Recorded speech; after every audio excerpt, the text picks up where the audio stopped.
Halo semuanya, selamat datang di sesi kupas tuntas kita kali ini. Jujur aja, hari ini saya sangat bersemangat karena kita bakal ngebahas sebuah topik yang sering banget luput dari perhatian kita, tapi sebenarnya punya dampak yang luar biasa masis buat dunia pendidikan. Biasanya nih, kalau kita ngomongin soal sekolah yang hebat, mata kita cuma tertuju pada apa yang kelihatan di permukaan aja. Tapi hari ini, kita bakal bongkar siapa sebenarnya katalisator sejati, semacam mesin penggerak tersembunyi yang kerja tanpa lelah di balik kesuksesan sekolah-sekolah unggulan. Yuk, langsung aja kita mulai. Coba deh kita pikir-pikir bentar. Siapa sih sebenarnya sosok di balik kesuksesan sebuah sekolah? Pasti secara instan di kepala kita langsung muncul, oh pasti kepala sekolahnya yang visioner. Atau, wah itu pasti karena guru-gurunya yang berdedikasi dan inspiratif. Dan ya, itu nggak salah, peran mereka jelas sangat penting. Tapi gimana kalau saya bilang ada satu sosok lagi? Sebuah mesin penggerak yang super vital yang justru kerjanya senyap di belakang layar, khusus buat mastiin para guru dan kepala sekolah ini bisa benar-benar mencapai potensi maksimal mereka. Oke, kita masuk ke bagian pertama, ujung tombak mutu pendidikan. Nah, secara definisi resmi, pengawas sekolah itu adalah tenaga kependidikan yang punya satu mandat utama, pengawasan. Tapi tunggu dulu, ada dua kata kunci penting di sini, yaitu pengawasan akademik dan manajerial.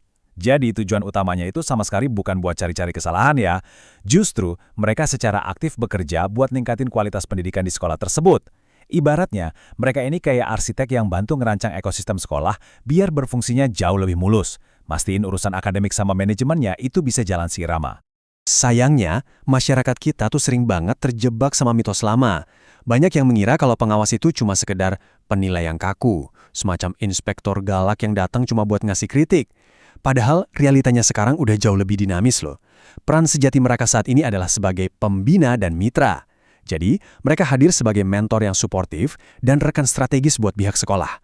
Menurut saya, pergeseran pola pikir ini benar-benar krusial buat kita pahami bersama. Lanjut ke bagian 2, tugas dan kompetensi utama.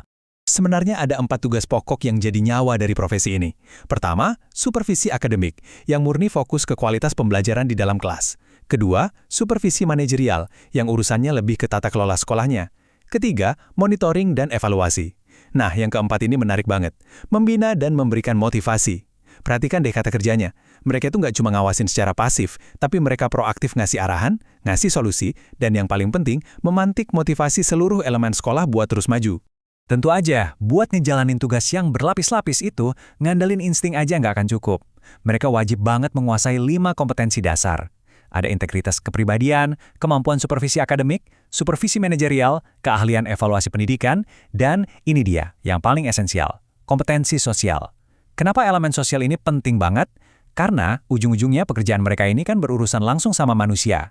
Ngebangun komunikasi yang asyik, bisa kerjasama, dan ngerajut hubungan kolaboratif yang positif dengan warga sekolah itu fondasi utamanya.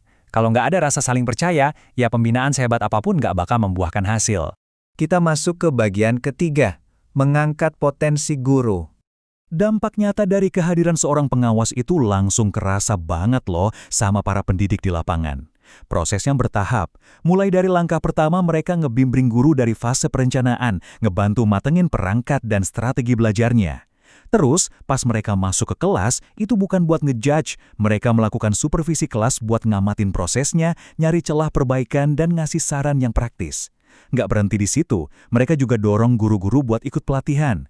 Dan puncaknya, pengawas ini bakal terus ngedampingin guru dalam pengembangan profesional jangka panjang, kayak ngajarin pemanfaatan teknologi baru. Intinya mereka mastiin tiap guru itu nggak pernah berhenti bertumbuh. Bagian 4, membangun budaya mutu sekolah. Nah, pas individu-individu gurunya udah berdaya, efek dominonya itu bakal ngangkat sekolah secara keseluruhan. Pengawas juga punya peran penting banget buat membina kepala sekolah, ngebantu mempertajam leadership mereka, tata kelola, sampai cara ngambil keputusan strategis.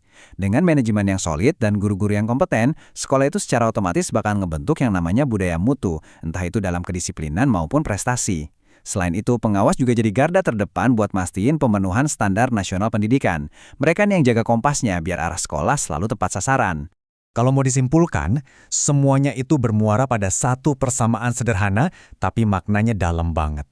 Administrasi sekolah yang dikelola dengan beres, ditambah sama kompetensi guru yang terus melonjak, itu sama dengan mutu sekolah yang meroket naik.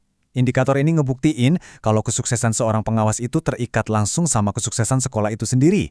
Jadi kalau ada sebuah sekolah yang prestasinya bersinar terang, itu pertanda jelas banget kalau pengawasnya udah kerja dengan super cemerlang di balik layar. Sekarang kita bahas bagian 5, tantangan dan solusi perbaikan. Tentu aja, di dunia nyata kerjaan ini nggak gampang. Para profesional ini tiap hari harus ngadepin rintangan yang lumayan berat. Bayangin aja jumlah sekolah binaannya seringkali terlalu banyak, yang otomatis bikin beban kerja jadi masif. Belum lagi waktu supervisi yang terbatas, minimnya fasilitas pendukung, sampai motivasi guru di lapangan yang kadang naik turun. Tapi solusinya nggak bisa cuma sekedar tambal sulam. Kita butuh perbaikan yang sistemik. Para pengawas ini butuh program pelatihan lanjutan buat diri mereka sendiri. Kita juga harus mulai gunain teknologi yang lebih canggih biar supervisi makin efisien. Dan yang paling penting, ngejaga komunikasi yang solid biar proses pembinaan ini bisa jalan rutin dan nggak putus di tengah jalan. Jadi, poin krusial yang merangkum keseluruhan pembahasan kita hari ini adalah ini. Pengawas sekolah itu bukan cuma penilai, tapi juga pembina dan mitra sekolah dalam meningkatkan kualitas pendidikan. Pas mereka benar-benar bisa bekerja sebagai mitra, mendampingi tanpa dibayang-bayangi stigma kaku masa lalu, seluruh ekosistem pendidikan kita bakal ngerasain dampak positifnya. Kompetensi guru bakal melesat dan pastinya mutu sekolah bisa berkembang jauh lebih optimal. Hari ini kita udah sama-sama lihat betapa vitalnya peran mereka sebagai mesin penggerak yang sesungguhnya di dunia pendidikan kita. Tapi dengan segunung tantangan yang ada di lapangan tadi, rasanya ada satu pertanyaan tajam yang wajib banget kita renungkan bareng-bareng. Sudahkah kita memberikan dukungan yang layak bagi para pengawas sekolah kita? Kira-kira gimana ya caranya kita, entah sebagai sebuah sistem maupun masyarakat, bisa benar-benar berdiri mendukung pahlawan pendidikan yang sering kali kerja dalam senyap ini? Terima kasih banyak udah nemenin saya di sesi Kupas Tuntas kali ini. Teruslah penasaran, teruslah belajar, dan sampai jumpa di pembahasan menarik kita selanjutnya.